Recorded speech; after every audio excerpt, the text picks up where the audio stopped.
Roman Anthony sits alone atop MLB.com's top 100 prospect list, which becomes even more impressive when you factor in that on May 13th, he just turned 21 years old. One of the staples of Anthony's game is his ability to hit the ball hard. He consistently posts exit velocities of over 105 miles per hour, putting himself in the 90th percentile for that category. It's only a matter of time before Craig Breslow and the Red Sox call up this future superstar. So while we still have him here, Natalie Noury sat down with him to learn a little bit more about Roman Anthony, the person. Yeah, I think just ever since I was like a little kid, I was always addicted to playing with a ball or throwing a ball against the wall. And luckily for me, my parents put me and my two siblings in like every sport that we could play. And I think the one that always stuck was just like having the bat in my hands and hitting a ball. I think I was always just better at that than I was at the other sports I played. But I think a good mix of just like playing everything and gaining that kind of competitive drive from all these different sports, and then adding that into one sport when I finally realized that it was just going to be baseball. But yeah, it was really always baseball from ever since I could walk. I just always had a bat in my hand. What other sports did you try out, I guess, before you settled on baseball? Yeah, when I was real young, I played soccer. It didn't last for a while. And then basketball and football. And again, I enjoyed every sport that I played. Always just wanted to be up and moving and kind of playing with my friends that I grew up with. I think we all played a lot of different sports together. But again, to me, the one that always got me the most excited and the one that I always felt like I was the best at was baseball. In terms of your childhood, where did you grow up exactly? Like West Palm Beach, Florida Palm Beach? area. Okay. Yeah. What was it like growing up around there and just in the Anthony family? Well, it was great. Like the location was awesome. I mean, for playing baseball, being from South Florida, obviously it's a hotbed for baseball players, and you get to play year round for whatever sport you want to play. So I think that is just kind of the advantage you get of being a South Florida kid. It's always sunny. It's always 80, 75 degrees. And then growing up in the Anthony family, I mean, it was, I'm the youngest of three, so it was a pretty competitive household. And just for me being the young guy, like always growing up around my brother's friends, trying to hang around with them and kind of play up in everything I played in, and having an older sister, kind of getting bossed around from a young age. Like I think, that helps, and that kind of added to that competitiveness inside of me from a young age. But I think it only helped me being the young guy and just always being around an older crowd. Mm-hmm. So that's where the discipline came from, I guess, the older siblings. Yeah. Italian, right? Yeah, Italian family? well, yeah, Italian and Lebanese, yeah. Okay. Do you have any like family traditions, like family meals every Sunday or anything that happened? Not anything Not really. too traditionally Italian that some people may think. I think when we were growing up, the Sunday dinners were definitely a thing, and obviously now the house is a little bit spread apart. But yeah, I mean, when we're home still, and when I get home for the holidays, it's all still pretty traditional. There's still a lot of family always around. Luckily for us, we have a lot of family in South Florida where we are. So just always a lot of family around, I would say. Beautiful. Now, you were kind of telling us here the other day that there was an opportunity for you to go to college. Obviously, that road kind of changed for you a bit. So you just catch us up to speed. You were initially looking at Ole Miss, and then things changed for you? Yeah. I was committed to Ole Miss, committed there like going into my sophomore year of high school. And then, stayed to it, signed with Ole Miss when I was a senior in high school. And then now that the draft has moved back to July, I had that time in between, when I ended my high school season, and I want to say in May, had about a month and a half to 2 months of actually getting to go to Ole Miss and working out with the team and spending some time there with the guys. And it was a great time to be there. They had just won a national championship.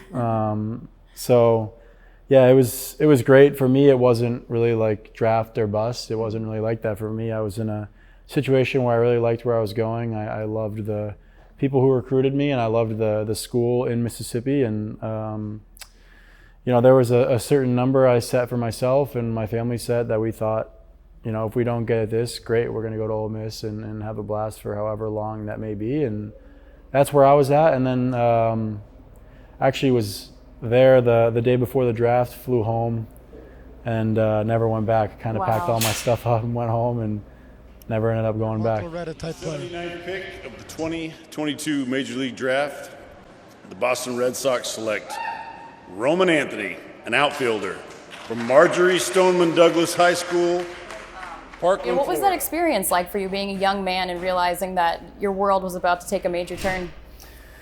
Yeah, I mean, I was just super glad it was with the Red Sox. I think we built such a great relationship my senior year.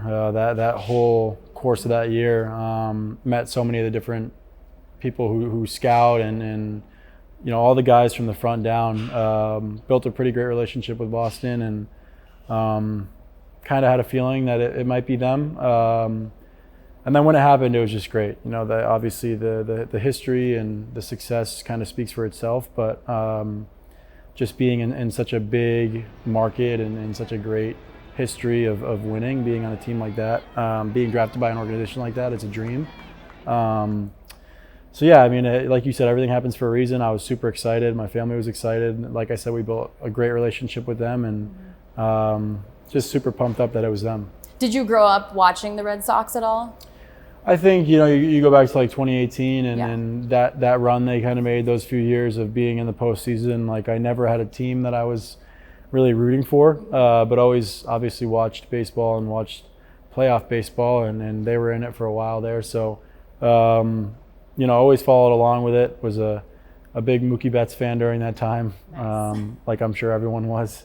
But they were just a fun team to watch, and obviously I knew the past success that they had and the history of the org. So, like I said, when it happened, I was just super pumped up that I was with them. I had never been really in the New England area, so I was just excited for it. When was your first time to New England, I guess?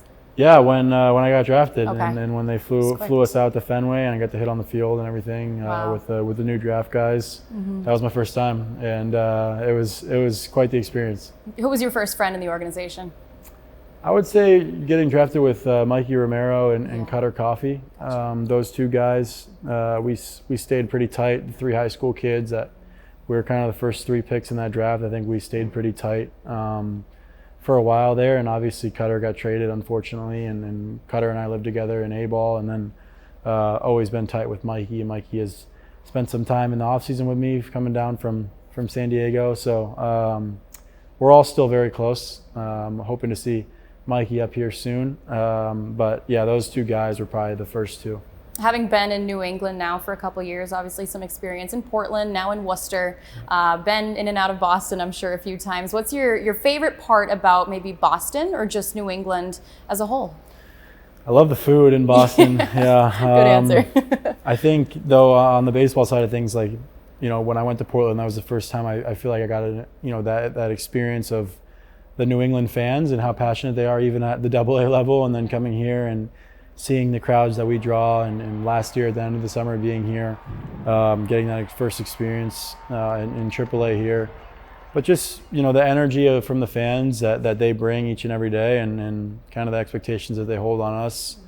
I think it's cool when you're playing kind of for more than just yourself, and you're playing for a really passionate fan base. But so I would say that, and then the food and then the people. I think every time I've gone to Boston, you know, I've just had such a great time, and the people there are awesome. They are super passionate. Even like last year, me and Marcelo would go into Boston on an off day, and we're in AA, and people know who we are. So it's pretty cool. It just goes to show you how passionate these fans are, and they definitely do their homework. So Yeah. it's exciting. Where did you go that day that you went into Boston and people recognized you? We were just walking around shopping on Newberry Street. Yeah. Just kind of Busy shopping, spot. getting lunch, and Yeah. people know. Yeah, But exactly. yeah, just Marcelo likes to shop a lot, and he's gotten me into it. So You're a shopper now? I'm a shopper now. Oh, okay. But yeah, we just like to kind of go and spend a day in Boston. Yeah. Well, you mentioned the fans, the expectations they put on you. It's obviously a passionate and at times a vocal fan base up here. Yeah. You're 20 years old, about to be 21. you're in such a big spotlight right now in your career, probably more so than any other 20-year-old is. Curiosity, just how you handle the pressure, the amount of noise that you hear, obviously playing and staying present, but what is something that you do to listen to yourself and make sure you block out the noise?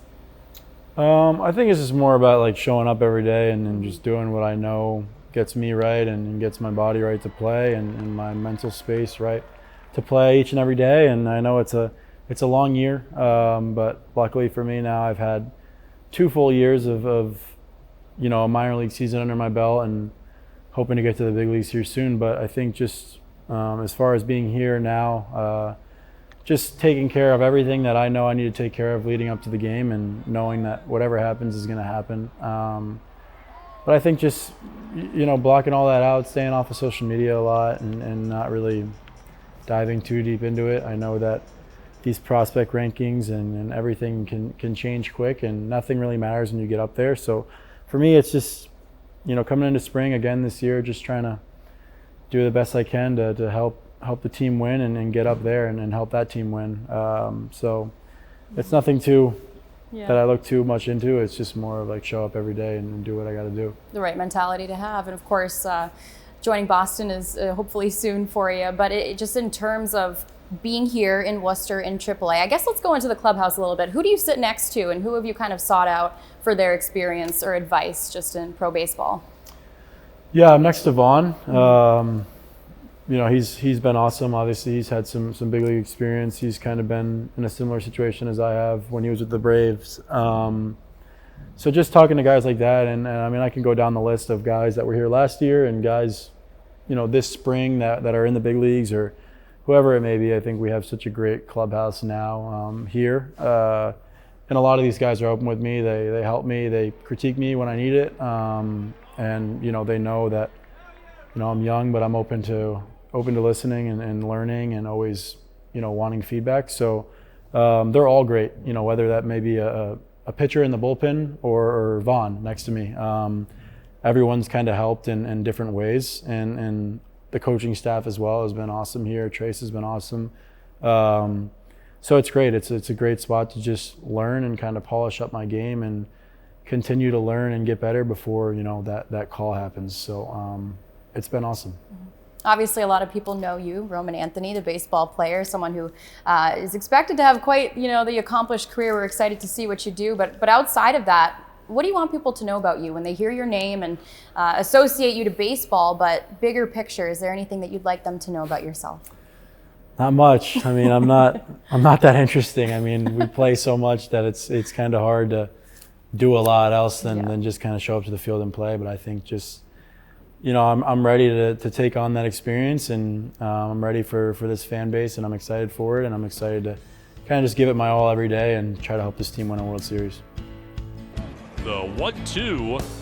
Anthony socks it to left. Brennan racing back. Brennan, it's over his head and off the wall. Eaton scores. Zavala in behind him. It's a 2-run double for Roman Anthony. And the WooSox are on the board here in the 5th. To Anthony and Meyer as he clubs this one to center. Racing back is Gilbert. He looks up and it's high off the wall. Anthony barreled that one up and just missed a home run. He'll take the double. Dangerous spot for Garcia. With Roman Anthony, Marcelo Meyer, and even more exciting prospects on the way, now is the time to lock up your tickets to a WooSox game. Visit WooSox.com or call the ticket office at 508-500-8888 to get your tickets.